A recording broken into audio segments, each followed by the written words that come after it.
And go. This is Paul Schneiderman today on the 69th edition of Sports and Stuff on Rainier Avenue Radio. Today as my special guest, I have John Barr. John is a blogger and podcaster. He is involved in the NHL To Seattle website. He is actually the creator of the website and described as a chief instigator at NHL To Seattle. Before I go further, John, with this interview of you, I want to recognize my engineer today, Daniel Billis. Daniel is also the host of the Fresh Juice Show, Rainier Avenue Radio. I want to mention a lot of good things going on at the station. We have political shows, sports shows, lifestyle shows, all sorts of stuff going on at RainierAvenueRadio.world. Our sports department has shows hosted by Rick Dupree, Granville Emerson, and Ronald Laurent host a show. Lidline Sports, Mazavita Marari hosts a show. All sorts of stuff going on here. Mark Bryant hosts a fitness-based show. Don't want to forget anybody, but definitely tune into our sports department and other shows here. My Sports and Stuff show has been around now since July of 2017. I have a lot of fun. A lot of my shows are on my website, plslawoffices.com. A bunch are now on Mixcloud, and some are on the Rainier Avenue Radio website. You can follow me on Twitter at plslawoffices.com. If you're wondering where the law offices comes from, I am a solo attorney having fun doing this sports show as well. Okay, John, let me get back to you. John Barr founded the grassroots movement in 2011, NHL To Seattle, and he helped succeed in the goal to help bring the NHL to Seattle about 6 years later. John is one of the hosts of the Sound of Hockey podcast with Andy Ide and Darren Brown. Have the names right? Yeah. John, I learned, is a California native. He's an active hockey player, graduate at the University of Nevada, Reno. I recommend John's podcasts to people. You can learn just about everything about hockey, the Sound of Hockey podcast, and you can follow John on Twitter, and you can also learn more about him and by going to NHLToSeattle.com. Did I have that one right? Okay. Well, John, first of all, thank you for coming on Sports and Stuff on Rainier Avenue Radio. Well, thanks for having me. It's great to be here. I've heard the show before, and so it's nice to be in studio. Whenever I get that, I've heard the show before. It's always like one of those for better or worse things. So I'm here. I won't probe right? you what you think, but you showed up. What yeah. the heck? Right, yeah. Exactly. Well, John, you put a lot of time into hockey. You obviously have tremendous passion for the sport. Why don't you share with the listeners a little bit how you got the hockey bug and what resulted in you being the founder of NHL in Seattle? Well, I grew up in California. NHL To Seattle. I'm sorry. NHL To Seattle. Sorry. Yeah. I grew up in California, and it wasn't exactly a hotbed of hockey, and hockey wasn't like part of the lexicon down there. I maybe had watched one game in my life, but it wasn't until the San Jose Sharks moved in that kind of gave me a reason to watch. And luckily they had some early success in their franchise history, like making the playoffs in the second, third years. But I tuned in, and all of a sudden I'm like, oh my gosh, where's the sport been my whole life? And that's how I caught the bug, and it's kind of accelerated since then. And I was living in Reno at the time. A hockey rink came in, years and years later. So probably when I was 25 or 26, I jumped on the ice for the first time, and eventually moved to Seattle. And when I moved here, I realized how much hockey is up here compared to when I grew up in California. It just was not around.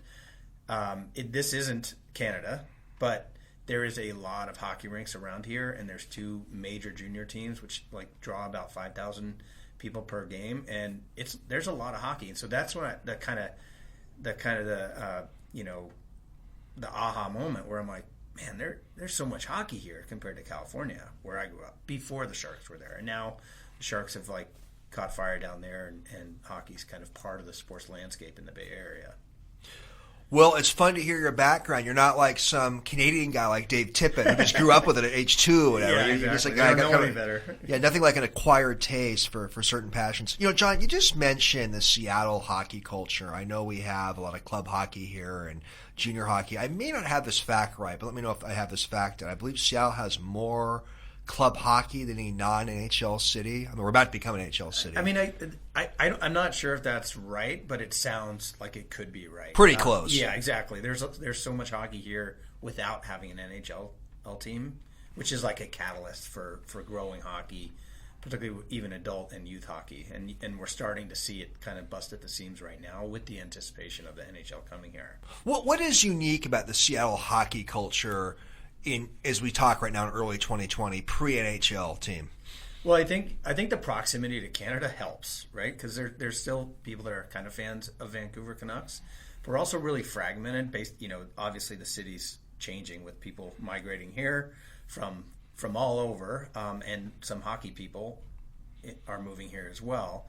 And so we're really fragmented right now. We're all rooting for different teams, so it's hard for us to, gather around the water cooler at work and talk about the game last night because we're all watching different games or paying attention to different teams. I mean, we can see what the Seahawks have done, captivating the region and people wanting to talk about them. Like, you can't walk a block on Seattle, particularly on Fridays, and not see about five Very Seahawks true. jerseys. Very true.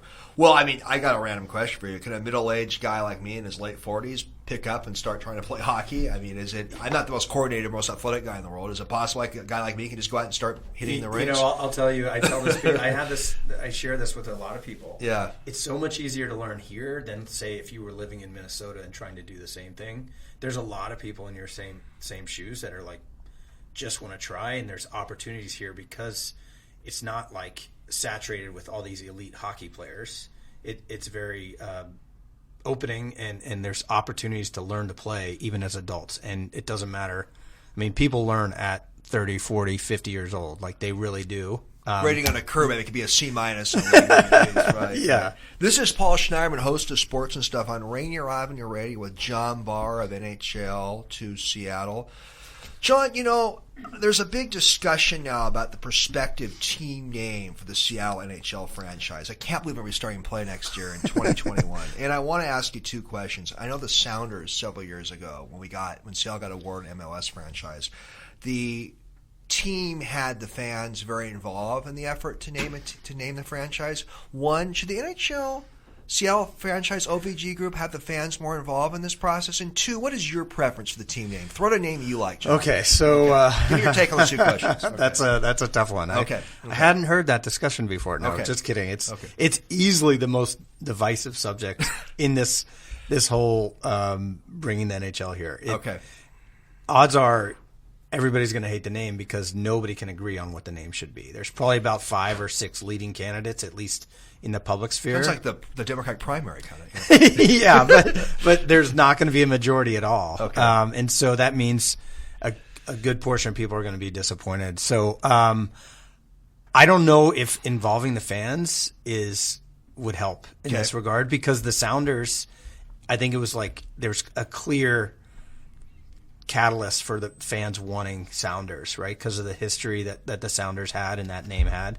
We've got various teams in our history that people seem to kind of throw out there, but some of them might not work. And so to answer your question about what my preference is, I've said for years that it's like determining where to spend your money before winning the lottery. Like, I always wanted to win the lottery first before I decide what the team name should be. So I've distanced myself mentally from, You're taking an from the agnostic name. position. I am, and because I'm going to love it regardless. And I know that sounds really cheesy, and very Switzerland, but I got to do it. Like that, I honestly, it doesn't matter to me. You're not in a deposition today. I'm not going to probe you that hard. I know, but I'm telling you, I really don't really care because I know if I get married to anyone, odds are it's not going to be it. And you don't feel the franchise should be having the fans actively involved in the team name process? I mean, I certainly think they've kind of reached out to the community in various capacities, whether it be they've done some kind of high-level online polls about what it should be. They've talked to people that are season ticket depositors. So I think they're gathering it, and I know they're getting the feedback on Facebook, Twitter, and everywhere else, any other media. They're listening is what you're saying. Oh, yeah. Okay. Oh, yeah. So I just hopefully they take that into account. Paul Schneiderman of Sports and Stuff on Rainier Avenue Radio.world with John Barr today. John is one of the hosts of the great Sound of Hockey podcast, and he is the founder of the NHL To Seattle cause, and there's an NHL To Seattle website. So, John, I've listened to your podcast a little bit this week, and you and Andy and Darren do a really good job. And the NHL, as we know, is coming to Seattle next year. We can say next year. It's the fall of 2021, so it's coming next year. Why don't you share with some happenings that are going on in the NHL right now for the 2019-2020 season? Because a lot of we're going to be seeing a lot of these coaches and all these teams and a lot of these players when they come play in Seattle next year. Give us a little synopsis of any interesting happenings in the current NHL season. Well, I think broadly there's somewhat of a youth movement. The hockey players are so talented right now, and they're coming and making an impact on teams' success. And like one guy in particular was playing college hockey last year, Cale Makar. Now he's playing for the Colorado Avalanche, and he's stepped up and looks elite. What's his name level. again? Cale Makar. Cale Makar. And then Vancouver's also coming out of nowhere, and they've got a really young and impressive team, which for Seattle, that's not great because they're going to be really good in a couple of years. And so they've had an impressive year. So there's a lot of those surprises, and the parity involved in the hockey right now is pretty amazing, where there's teams that haven't people didn't have any expectations, and they're kind of taking big steps this year. The other kind of on a sadder note, there's a lot of coach firings. There's been 6 coach firings to date, and then every time there's a coach firing, someone's like, okay, he could come to Seattle. He could come to Seattle. So that's kind of interesting too. And as a Seattle hockey fan or a future Seattle NHL fan, we can start to look around what players are going to be available for the expansion draft, which would happen the summer of 2021. And so the closer we get to that date, the more the rosters are solidified, and you can start to see who's going to be available. Now, there's some complex rules around that probably would bore people to death right now if we get into it. But for the people that really study it, like me, I'm starting to look at like, oh, they have 2 goalies. They can only protect one, and that guy might be available. So it's starting to be fun to talk about those things, which we haven't been able to do for a while. A lot ahead. Very exciting with selling getting an NHL franchise. And you're a bit of a sabermetrics guy with all this hockey stuff, John. I've heard your podcast. You really get pretty deep at it. So can you mention who are the top, if you had to pick 2, who are the top 2 players in NHL right now? I know Gretzky retired years ago, and who are 1 or 2 that really stand out? So Sidney Crosby's like a common name that people throw out. He's kind of on the downside of his career. Okay. He's still elite and fun to watch, but probably I think it's very easy to say Connor McDavid, who's playing in Edmonton with the Edmonton Oilers, and he is a human highlight reel. He's a lot of fun. And then I'd say Nathan McKinnon in Colorado as well. He's young and fast, and he plays with some great players that make some really fun things. And then there's another I'm going to call him a kid in Carolina called his name's Svechnikov. He's a Russian, but he's scored 2 lacrosse goals. And if you can imagine how lacrosse, like imagine picking up a puck with your stick, having it about waist high, and then throwing it in the net. That's really rare, isn't it? I have never seen it done in the NHL. He's done it twice this year. So that's what I'm talking about, the youth movement, and some of these guys are just insane right now. Well, these are big names that Seattle fans are going to be watching very, very, very soon. So the NHL franchise hired NHL legendary player Ron Francis to be the general manager of the franchise. What's your take on the Francis hire? Unbelievable hire.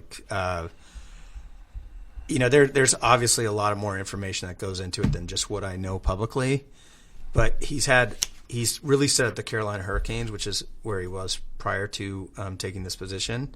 He set them up really well. Their AHL team, so the minor league team, won the Calder Cup, which is essentially the championship, but it's based on a team that he built. Not to mention the whole name recognition is huge for Seattle, I think, because they don't have a lot of name recognition right now. And people don't know some people, and so he's also like the face of the franchise, and we've needed a face. So I'm ecstatic about him, and from what I've been able to meet him, but I've talked to other people that know him, and Dave Tippett played with him a lot, and Tippett was also very complimentary of what he brings to the table, and I think that would be number 1 on my wish list with the information that I had before he was hired. Like he is probably the best one for the job, and he's going to be great out here. I've heard that sentiment that Francis is a very significant hire. If you're just tuning in, Paul Schneiderman of Sports and Stuff on RainierAvenueRadio.world with John Barr of NHL To Seattle. Speaking of Dave Tippett, I had Dave on my show in the summer of 2018. Very personable guy, very friendly, very personable. Came to the studio and did an interview like you did.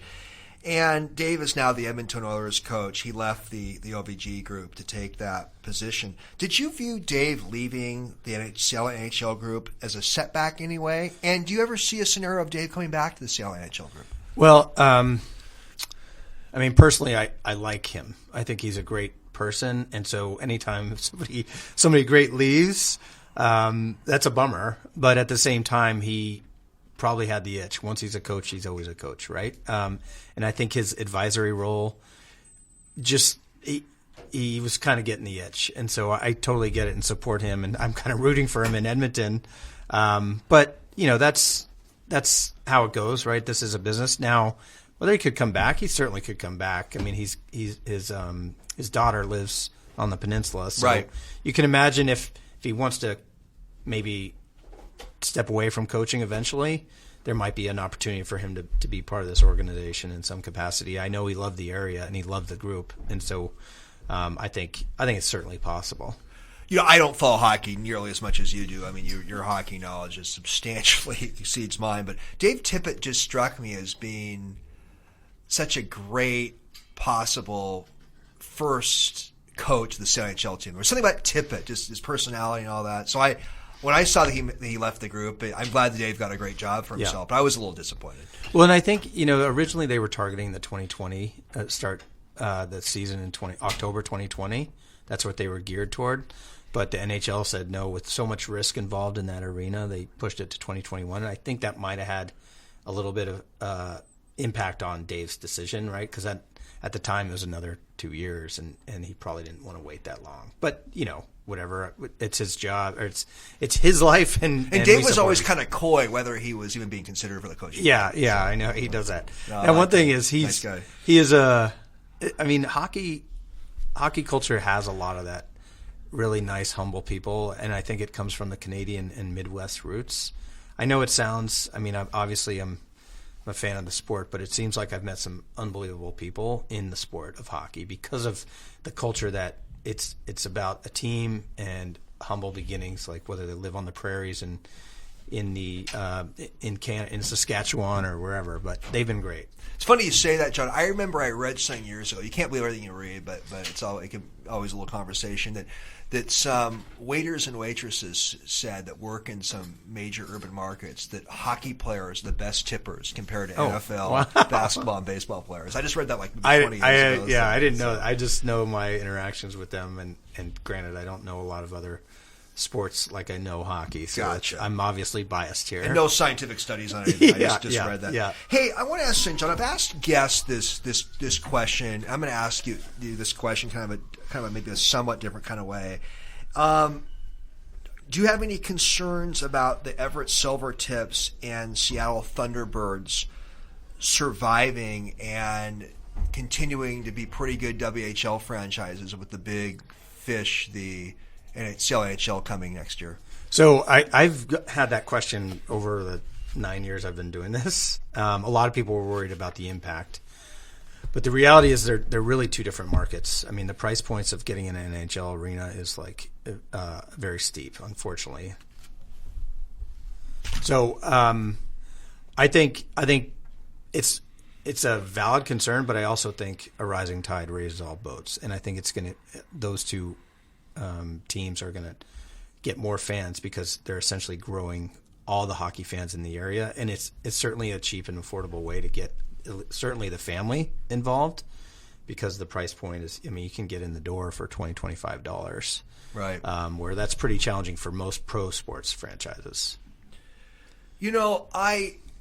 I asked this question I had Jeff Aaron on, a former Seattle broadcaster, and Jeff gave an answer where he thought that the Everett franchise will definitely be fine because Everett's its own unique community, and they definitely identify many people in Everett as being outside of Seattle. But he thought the T-Birds could be a little more complicated on how well they will do with the Seattle NHL franchise coming. Do you think does Jeff's answer have any merit to that? So I know that there is a pretty significant hockey fan base south of the city, and I'm more or less Tacoma. There's a huge base of fans in Tacoma. I don't really agree with that assessment because the Thunderbirds have been around so long. To be fair, Jeff wasn't sure. Yeah, I know. I mean, didn't say that it wouldn't work. I wouldn't really agree with that, particularly now that the Thunderbirds play 20 miles south in Kent, and Everett plays essentially 20 miles north. It's a great little buffer. Now, if you were to put the AHL or the minor league franchise like in Tacoma, that would eat directly into the Seattle Thunderbirds because it's essentially the same price point and kind of attracting the same type of fans and close in proximity. So I think that was a really astute move by NHL Seattle not to put their AHL affiliate in an existing market in the area, and even Portland to some extent because they have a team, and putting a team in there would kind of cannibalize the Portland Winterhawks. Did you just read my next question? No. Did you steal my script or something? So I actually have a question for you about the decision by the NHL franchise to select Palm Springs as the AHL site, and I think it's an exciting city to have as an AHL Seattle affiliate team. There's a lot of Northwesterners down there, but could there be an argument to have gone to Portland or Boise or Spokane instead? I think when you look at the AHL landscape, particularly the Western teams, it's quote unquote a bus league, and not all games they go via bus. But if you're located in California, you can hit like 5 or 6 different teams, AHL teams, with a bus ride in the same day, and that's huge benefits to like not being constantly traveling in airports and finding ice. You can come home after playing Bakersfield, right, or playing Ontario. So I think there's a huge advantage there. Now Boise would have been interesting because it's still somewhat in the footprint, but it is a little isolated, and I think that the facilities that they had there is a little old to make it a huge success that they want to do. Now, think about what it attracts too, as far as attracting talent. If you're a minor league hockey player or a prospect, would you rather play in Palm Springs for a couple of years, or would you rather play in Boise, right? And I love Boise because I've been up there a couple of times, but Palm Springs is an attractive market, and it's a compelling argument to attract talent to the team. There is something kind of sexier about Palm Springs and some other markets in the country, but I get your vibe and your point. If you're just tuning in, we got about 5 minutes left. Paul Schneiderman, host of Sports and Stuff on Rainier Avenue Radio with John Barr of NHL To Seattle. Okay, I don't want to rain on a parade because I'm personally very excited about the NHL coming to Seattle, but I want to ask you a question. You're a hockey guy. There is a Seattle basketball fan base out there, and within that fan base, there's definitely different factions, but there is a hardcore Seattle NBA fan base that's so angry about what happened to the Sonics. They're skeptical of the Key Arena remodel. One reason is they're not sure the NBA is ever going to come. You're definitely a guy who's done a lot of work in introducing hockey to people and embracing the Seattle NHL franchise. What do you say to some like hardcore fanatical basketball fans about the NHL coming? Well, the biggest blocker that we've ever had to get the Sonics back is an arena. There's no place to play. Now, the commissioner, Adam Silver, has certainly said that a Key Arena remodel will work, and that the city had also checked with both leagues at the time, because at the time NHL did not say they were coming to Seattle. And people said, there's no way the NHL will play at that arena. Well, look, they're here. And I think it's just a question of time for the NBA and the timing being right. Even Steve Ballmer himself said, this is a couple years ago now, but he said it's closer to 10 years away than 5. But now we're getting closer, and we're going to have an arena. Now, I don't know if it's relocation or expansion,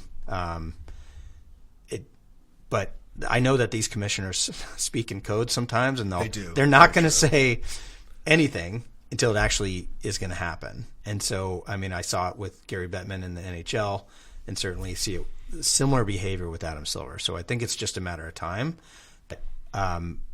I would say to the fans, the hardcore fans, and trust me, I've been right there in city council meetings with them the whole time, and I would say do whatever you can to help bring the team back. Right, being bitter and angry, I get it, I totally get it. but see what you can control and make decisions based on what's good for bringing the team back. John, you don't see the NHL coming to Seattle as any hindrance to getting the NBA back to Seattle? Not at all. Okay. Not at all. I mean, there's I don't know how many different teams are playing in the same arena, but I was just in Dallas last month. You mentioned that. Yeah, and the Dallas Stars play there, and so do the Mavericks, right? It's an unbelievable facility, by the way. But there's plenty. And then Detroit, the Pistons moved into Detroit to play in the Red Wings arena. So it's certainly not a hindrance, and to think that it would be is a somewhat of a weird statement to say, considering the data says it supports it. Fair enough. Just want to get your feedback. Yep. A couple minutes left here with John Barr of NHL To Seattle, Paul Schneiderman of Sports and Stuff on Rainier Avenue Radio. All right, John, so do you have, if it's not going to be Dave Tippett, do you have any personal preference you'd like to see as the first Seattle NHL franchise head coach? So, timely question, because a couple people have been let go in the last, like I mentioned, there's been 6 coaches that have been fired this year, and there's a couple. Peter Laviolette, he's taken a team to the Stanley Cup final. He hasn't won, but he's pretty good.